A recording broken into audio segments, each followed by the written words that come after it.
This is macOS Ken. An Apple target goes higher. Apple's reportedly eyeing India more closely. And a bearer of bad news takes the exit. It is Thursday, the 9th of March, 2023. I'm Ken Ray, and this is news from macOS Ken, brought to you by yours truly and sponsored by Collide, endpoint security powered by people. Learn more and book a demo today at collide.com/macOSKen. This show is also supported by people like you, patrons through Patreon. Find out more and add your support at patreon.com/macOSKen. Another Apple analyst has raised their price target on Apple shares, though when you hear who, you will likely not be surprised. Apple 3.0 ran part of a note from Wedbush analyst Daniel Ives on Wednesday. He sees several factors working in Apple's favor. Those include strength for iPhone, a growing installed base, monetization of that installed base, and hot newness on the horizon. To begin, let's go to the phone. Rhymes with Chives indicated that despite concerns over weakening demand across the board, he and his are seeing no major unit cuts from suppliers in Asia around iPhone production yet. Adding yet to that kind of kills the mood, but I get it. As for the next iPhone, he and his think the baton handoff from iPhone 14 to iPhone 15 looks to be a steadier transition than some other peak-to-valley iPhone cycles of the past. Continuing sales are also likely to greet or be greeted by iPhone average selling prices approaching $900. On the installed base monetization, Ives writes, we believe with another 100 million plus new iPhone users on the Apple ecosystem added over the past 15 months and improving attach rates on services coupled by price increases, that Apple's services business should reaccelerate over the coming quarters back to a double digits trajectory. And addressing the hot newness, Ives and company anticipate Apple's mixed reality headset launching by the summer timeframe in his estimation, a hardware subscription plan which could/would contribute to Apple's services segment, more services bundling options, and something or some things new in the Mac line. According to the analyst, the golden installed base of Apple is creating more stability in this uncertain macro and remains key to his firm's bullish thesis. Mr. Ives has an outperform rating on Apple shares. He used Wednesday's note to raise his price target on the shares from $180 to $190. Ives is not the only one accentuating the iPhone positive. Also on Wednesday, Seeking Alpha had Cleveland research analyst Ben Bolin pointing to pluses for Apple's communicator and, you guessed it, hot newness. Saying that demand for iPhone for the current quarter looks better than expected, Bolin cast his eyes toward the near future. Not only does he expect Apple to maintain or gain share across its various hardware categories, he also anticipates the launch of an AR/VR device potentially at WWDC in June, though unit forecasts in the line are still unclear. Bolin has a buy rating on Apple shares, could not track down a price target on those. India is reportedly gaining more prominence inside Apple. 9 to 5 Mac highlights a Bloomberg report that says the Cupertino company is elevating India to its own sales region. To this point, the region has been lumped into the Europe, Middle East, and Africa heading. Now, though, the company seems to think it's worth looking at on its own. That is said to be due to a recent demand surge on the subcontinent. There are at least a couple of things to note about this change. First, it is said to be internal only. The latest changes will affect Apple's management structure, according to Bloomberg, but not the way it reports regional sales and public financial results.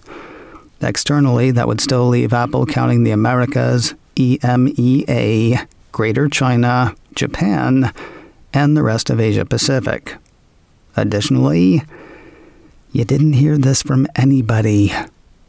9 to 5 Mac has Bloomberg citing people with knowledge of the matter, said to know something, though not supposed to say anything.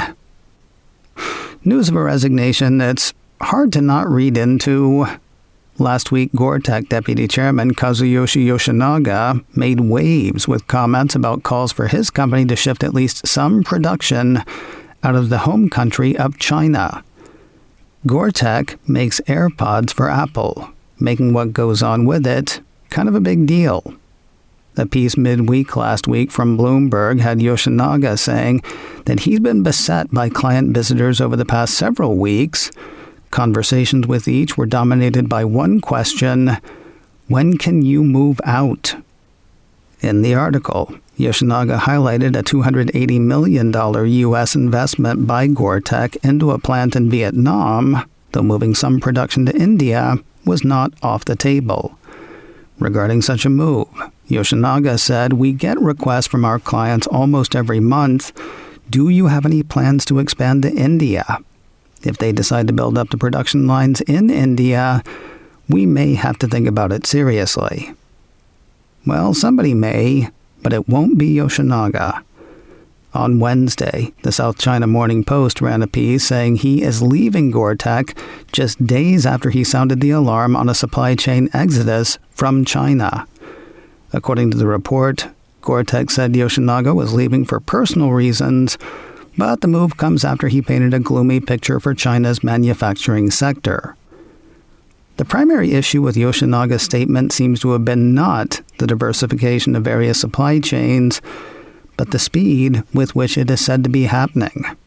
South China Morning Post says Yoshinaga's remarks were the first time that a key player in Apple's Chinese supply chain not only acknowledged the problems, but said the exodus was happening far faster than anticipated. Not that this has anything to... Quoting the Post, in a stock exchange filing on Tuesday, Shenzhen-listed Goertek said Yoshinaga was leaving for personal reasons without providing details. The statement did not mention his recent comments about the supply chain, and there is no evidence to show that his resignation was related to the fact that he painted a gloomy picture for the future of the Chinese manufacturing sector. I'm not sure saying that repeatedly has the intended effect. Unless it does. The piece goes on to say Yoshinaga submitted his resignation on Tuesday, and it came into effect immediately, according to a Goertek statement. He does not own any shares of Goertek and will not have any role in affiliated Goertek entities after the resignation, the company added. More news in a moment, but first a word from today's sponsor, Collide. Endpoint security powered by people. 100% on anything is tough. And yet if your business employs Okta, Collide can get your entire fleet to 100% compliance. It's kind of a buy-in or be locked out thing. Collide makes your workplace safer by getting your workers on board with the whole security process. That has always impressed me. They're not just telling your workers what they need to do, but educating them on why what they are doing is important. That is getting their buy-in. Now, if they're slow on the uptake, well, they'll come along pretty quickly. Like I said before, if you're an Okta user, Collide can get your entire fleet to 100% compliance. The moment Collide's agent detects a problem, it lets the user know and gives the user instructions on how to fix it. And if they don't fix the problem within a certain amount of time, they are blocked. I know that sounds tough, but seriously, unsecured devices are logging into your company's apps because there is nothing there to stop them. Collide is the only device trust solution that enforces compliance as part of authentication, and it is built to work seamlessly with Okta. No more IT chasing down smartphones and laptops. Collide gets your team bought in on securing your business.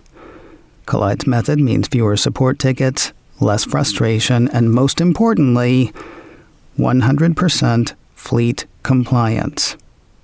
Visit Collide.com kolide.com/macOSken to learn more and book a demo. That's kolide.com/macOSken. kolide.com/macOSken. In a move that could be seen as a sign of strength for Apple News, a major publication is returning to the service. Johnny Evans at Apple Must says The Guardian is headed back to Apple News UK after a 5-year absence. Absence in the UK, that is. The piece points out that Guardian content has been available in Apple News in Australia, Canada, and the US the whole time. But it pulled out of the service in the UK in 2017 because it wanted to build up its own subscription revenues, according to Evans. Now, it is going back to the service for the same reason. Evans says The Guardian now thinks working with Apple News will help it reach a wider audience and grow subscription revenues. According to the report, Apple has been tweaking Apple News and what it offers publishers since inception. It is now easier for publishers to generate supporter and advertising revenue through the service, which offers them access to a vast audience of users, a slice of ads revenue, and the chance to sell subscriptions and accept reader donations. Public testers are just a day behind developers on at least a few betas. On Tuesday, Apple released a slew of betas to members of its developer program. Now Mac Rumors reports on a smaller slew for the public testing crew. One piece from the site says the testing program got the third betas of iOS 16.4 and iPadOS 16.4 on Wednesday, while another says they got the third beta of macOS Ventura 13.3. If you're in the program, you know the drill. If you're not, but wish you were, more info is available at beta.apple.com. And finally today, word of a new trailer for an upcoming Apple TV Plus series.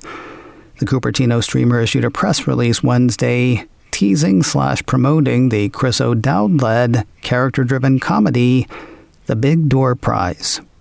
Based on M.O. Walsh's novel of the same name, The Big Door Prize tells the story of a small town that is forever changed when a mysterious machine appears in the general store, promising to reveal each resident's true life potential. Part of Apple's Must-Watch Wednesday. That is my name for it, not Apple's. The first 3 episodes hit the stream on Wednesday, the 29th of March. The rest of the 10 episodes will run 1 per week through the 17th of May. You can catch the trailer now on YouTube. Today on the Mac Observer's Daily Observations podcast, TMO writer Nick DeCorval and I talk over India's changing status within Apple, plus talk of an opt-out clause in the Apple MLS deal. That is all today on the Daily Observations podcast from the Mac Observer, online at macobserver.com or wherever you get podcasts. macOS Ken, brought to you by me and sponsored by Kolide, endpoint security powered by people. Learn more and book a demo today at kolide.com/macOSken. This show is also supported by people like you, patrons through Patreon. Find out more and add your support at patreon.com/macOSken.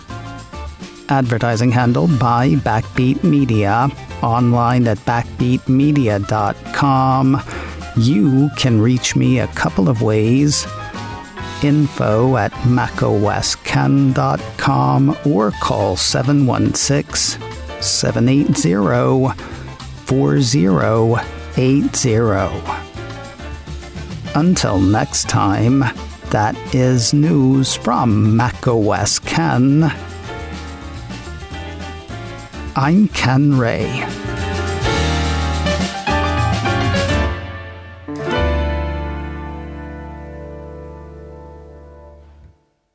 Ciao.